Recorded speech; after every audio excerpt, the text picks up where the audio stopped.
Hello everyone, welcome back to my YouTube channel. My name is Alisha और title से आप लोगों को पता चल गया कि आज मैं आप लोगों से क्या शेयर करने लगी हूँ या क्या बात करने लगी हूँ। तो आज मैं आप लोगों से अपनी टॉप 9 टिप्स शेयर करने लगी हूँ, क्योंकि आप सबको पता है कि रमज़ान आने वाला है और रमज़ान का महीना कितना बाबरकत होता है। और जो बेचारे स्टूडेंट्स हैं उनको थोड़ी डिफ़िकल्टी होने वाली है, क्योंकि इस बार रमज़ान में बोर्ड्स है। वैसे पिछली बार भी थे, लेकिन इस बार भी है। स्टडी को मैनेज करना और साथ में रमज़ान के रोज़े रखना, इबादत करना, ये थोड़ा मुश्किल हो जाता है। तो मैंने सोचा क्यों ना मैं आप लोगों के साथ शेयर करूँ, क्योंकि मैं भी एक स्टूडेंट हूँ और ऐसे बहुत स्टूडेंट्स हैं जो बहुत ज़्यादा परेशान हैं कि रमज़ान आ रहा है, हमने रोज़े रखने हैं, हमें ये करना है, हमें वो करना है, हमने स्टडी करनी है। तो ये थोड़ा मुश्किल है, पर ये थोड़ा इजी हो जाएगा अगर आप मेरी टॉप 9 टिप्स को फॉलो करते हैं। तो मैं आप लोगों के साथ अपनी टॉप 9 टिप्स शेयर करने लगी हूँ। तो सादा वीडियो को लेट नहीं करते हैं। नंबर 1 है मेरी एडजस्ट योर स्केड्यूल। देखिए, जो भी काम करना होता है उससे पहले आपको स्केड्यूल बनाना तो कंपलसरी है।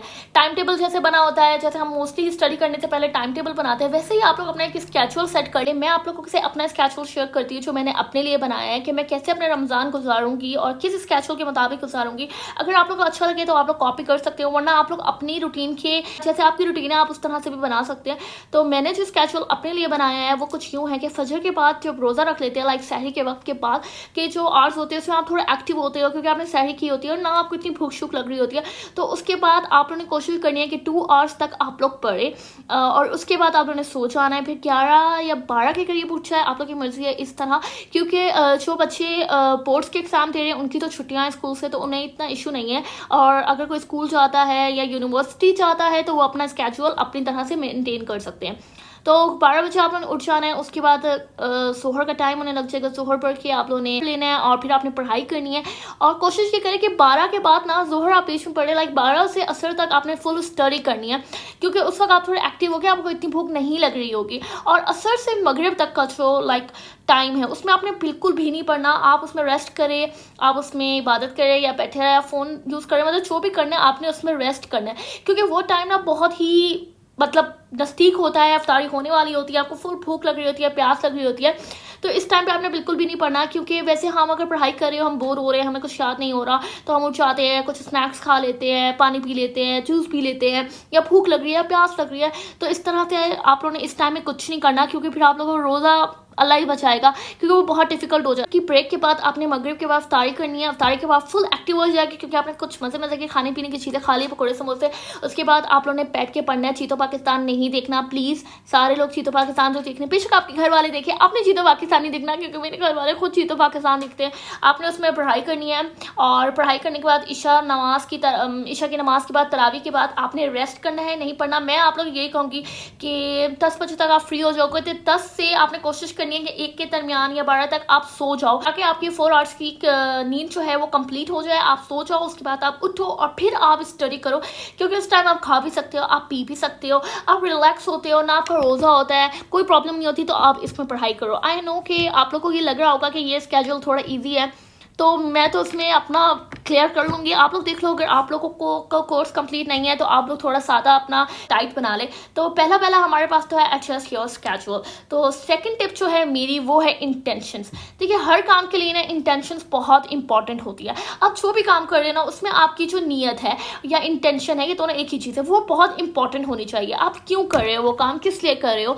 तो हम लोग बहुत दुखी है, आई नो जितने भी स्टूडेंट्स हैं जिनके एग्जाम्स है वो बहुत ज़्यादा दुखी है कि रमज़ान आ रहा है, इस टाइम हम अल्लाह से कनेक्शन बना सकते थे, क्योंकि रमज़ान का महीना ऐसा होता है कि आप अल्लाह ताला से अपना कनेक्शन जो है ना वो बिल्ड कर सकते हो, उसे स्ट्रॉन्ग कर सकते हो। पर स्टूडेंट्स हैं जिनके एग्जाम्स हैं, तो वो सोच रहे होंगे कि जिस टाइम पे हम स्टडी कर रहे हैं, काश इस टाइम पे हम इबादत कर लेते, कुरान पढ़ लेते, तस्वीर पढ़ लेते या कुछ भी कर लेते, तो वो थोड़े सैड हो गए। तो आप एक काम कर सकते हैं, आप अपने इंटेंशंस को बिल्कुल क्लियर रखो।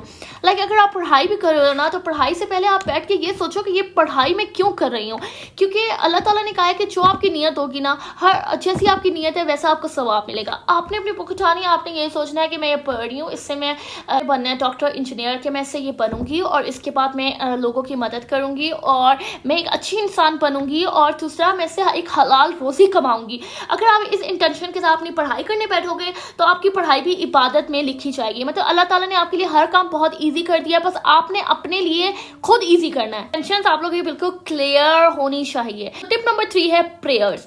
ठीक है, हम लोग आप लोग को जैसे सबको पता है कि हम लोग मुसलमान हैं और हम लोग 5 वक्त नमाज पढ़ते हैं, रमज़ान में भी और वैसे भी 5 वक्त नमाज हम पे फ़र्ज है। तो मैं आप लोग को बिल्कुल भी नहीं कहूँगी कि स्टडी के लिए नमाज को स्किप करते या नमाज के लिए स्टडी को स्किप करते। नमाज में बिल्कुल भी ज़्यादा टाइम नहीं लगता। नमाज पढ़ने के लिए आपको हार्डली 6 to 7 मिनट्स लग जाते हैं या 10 मिनट्स लग जाते हैं। तो आप लोगों ने वो 10 मिनट्स की ब्रेक लेनी है। आपने ये सोचना है कि ये मेरी 10 मिनट्स की ब्रेक है, आपने जाना है, उठना है, नमाज पढ़नी है, वज़ू करना है और उस नमाज पढ़ने के बाद आपने अल्लाह ताला से दुआ करनी है अपने एग्जाम्स के लिए, क्योंकि आप मेहनत तो कर रहे हो लेकिन दुआ भी बहुत ज़्यादा इंपॉर्टेंट होती है। हम सब मुसलमान हैं और हम इस बात पर बिलीव करते हैं कि दुआ भी बहुत बहुत बहुत बड़ा एक पार्ट रखती है। तो आपने हर नमाज में दुआ करनी है कि या अल्लाह मेरे एग्जाम्स बहुत अच्छे हैं, मैं जो पढ़ रही हूँ मुझे जल्दी याद होती है। जो भी आपने दुआ मांगनी है वो दुआ मांगे।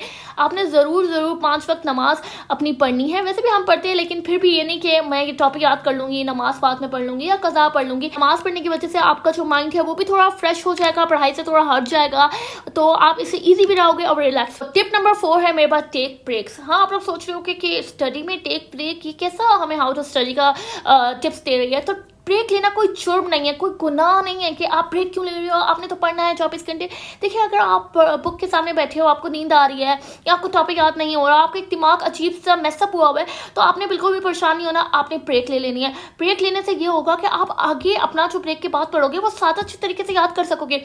ये नहीं कि मैंने ब्रेक ले लिया, अब तो बस मैं गया हूँ, अब तो मैं पढ़ ही नहीं सकती, अब तो मैं बस ख़त्म हूँ। ऐसा नहीं सोचना है आप लोग ने। आप लोगों ने अपना फ़ोन उठाना है, उस पर 20 मिनट्स का अलार्म लगाना है और आप लोग लग रहा है 20 मिनट्स, बस 20 मिनट्स की ब्रेक। 20 मिनट्स की ब्रेक भी बहुत इफेक्टिव होती है। आपने 20 मिनट्स की ब्रेक लेनी है, उसमें आपने नैप ले लेना है या फिर कुछ चिल करना है, उसमें आपने पढ़ाई के बारे में बिल्कुल भी नहीं सोचना और 20 मिनट्स के बाद फिर अल्लाह का नाम लेकर आपने अपनी स्टडी शुरू करनी है। तो गाइस, ब्रेक ले लिया करो, ब्रेक लेना कोई गुनाह नहीं है। नंबर 5 है मेरे पास सहरी करना। आई नो आप लोग सोच रहे हो कि सहरी करना, सहरी तो सब लोग करते हैं। गाइस, बहुत से ऐसे स्टूडेंट्स होते हैं जो सहरी नहीं करते हैं, नहीं खाते हैं, पूरी रात पढ़ने की वजह से वो टायर्ड होते हैं, उनका दिल नहीं होता, वो उठ नहीं सकते, तो वो कहते हैं कि बस सहरी क्या करनी है, हम ऐसे रोज़ा रख लेंगे, कुछ नहीं होता। ये आप लोगों ने प्लीज़ सहरी ज़रूर करनी है, एक अच्छी सहरी करनी है, क्योंकि अगर आप लोग सुबह सहरी नहीं करोगे या आप लोगों ने जो खाया है उसकी वजह से आपकी बॉडी में एनर्जी ही नहीं होगी, तो आप पूरा दिन कैसे गुजारोगे और पूरा दिन कैसे पढ़ोगे। तो आप लोगों ने सहरी करनी है, एक अच्छी सहरी करनी है। आप लोगों ने कोशिश ये करनी है कि आप वो चीज़ें खाएं जिसकी वजह से आपको दिन में बिल्कुल भी भूख ना लगे। हल्की फुल्की सहरी करने की कोई ज़रूरत नहीं है, टाइटिंग वाइटिंग की कोई ज़रूरत नहीं है गाइस। आप लोगों ने सिर्फ पढ़ना है, इसलिए एक अच्छी सी स्ट्रॉन्ग सी सहरी करो ताकि आपका दिन अच्छे तरीके से गुजर सके। साथ ही साथ पानी पिए, क्योंकि बहुत से स्टूडेंट्स ये होते हैं कि हमारे सर में दर्द हो गया, कुछ स्टूडेंट्स की हो जाती है पढ़ने की वजह से या ऐसे। तो अगर आप सादा पानी पिएंगे तो आपके सर में बिल्कुल भी दर्द नहीं होगी और अच्छा रहेगा। अब मैं कहना चाहती हूँ कि आप लोगों ने प्लीज़ कोशिश करनी है कि सहरी में जो भी खाए, घर का बना हुआ खाए या घर वाला खाए, बाहर से ऑर्डर करके बिल्कुल भी ना मंगवाए। कभी पास्ता मंगवा लिया, बर्गर मंगवा लिया, हम ये खा के सहरी कर लेते हैं और रोज़ा रख लेते हैं। गाइस, ये बिल्कुल भी नहीं करना, क्योंकि उसके बाद जो आपको पूरा दिन प्यास लगेगी, प्यास बस। तो आप लोगों ने बिल्कुल भी बाहर वाली सहरी नहीं करनी है। मैं आप लोगों को एडवाइस करिए, क्योंकि मैं ऑलरेडी खुद कर चुकी हूँ और बहुत ज़्यादा इसकी वजह से मुझे प्रॉब्लम हुई है। अच्छी सी गुड सी सहरी कर लो। सो टिप नंबर 6 है डोंट ओवर ईट एट अफ्तार। लाइक आप लोग सोच रहे हो कि ये क्या कह रही है, पूरा दिन से हमने कुछ खाया नहीं है और हमने पढ़ा भी है और अब हमें भूख लग रही है और ये कह रही सादा मत खाओ। गाइस, बिल्कुल भी सादा नहीं खाना। आई नो कि आपका दिमाग कह रहा होगा कि खा लो जो पड़ा सब खा लो, लेकिन आपके पेट को इतनी खाने की ज़रूरत नहीं है। आप थोड़ा सा खाओ, क्योंकि आप थोड़ा सा खाओ। हाँ, उसके बाद 1 घंटे बाद या 2 घंटे बाद आप एक प्लेट बनाओ और फिर खा लो।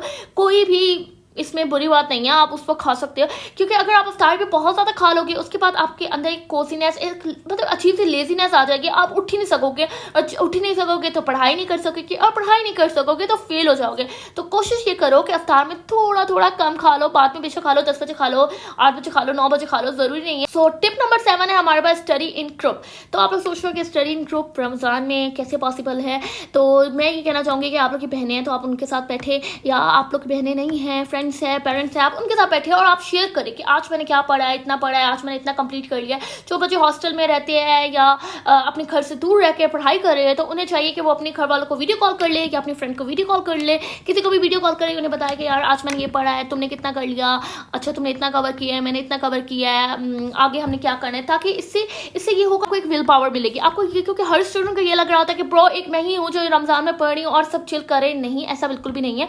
आप अपने साथ वाले पार्टनर को बताओगे कि ब्रो मैंने इतना किया, आपने कितना कर लिया, आपको फील होगा कि वो भी पढ़ रही है, एक आप नहीं हो जो पढ़ाई कर रही हो। तो इसमें आपके अंदर एक विल पावर आएगी और आप कोशिश करोगे कि आज मैंने इतना कोर्स कवर किया, आज मैंने इतना बताया, अब मैं कल उसे एक न्यू चीज़ बताऊंगी मैंने आज ये पढ़ा है, तो वीडियो कॉल कर ले उसे या कॉल कर ले और वॉइस नोट पे बात कर ले कि यार आज हमने इतना इतना कवर कर लिया है। तो ये आप लोग के लिए बहुत बहुत ज़्यादा इफेक्टिव होगा और इससे आपके अंदर एक एनर्जी आएगी कि हाँ मैंने और भी कवर करना है, आई डोंट हैव टाइम, मैंने बिल्कुल टाइम अपनी स्टडी को देना है। और गाइस प्लीज मोबाइल की जान छोड़ दो इन दिनों में प्लीज। टिप नंबर 8 है मेरे पास डिसिप्लिन। गाइस डिसिप्लिन बहुत बहुत बहुत ज्यादा इंपॉर्टेंट है क्योंकि बहुत से ऐसे लोग हैं जो पढ़ाई के वक्त चाय पीते हैं, कॉफी पीते हैं या कोई स्नैक्स लेते हैं और रमजान की वजह से वो ऐसा बिल्कुल भी नहीं कर पा रहे होंगे।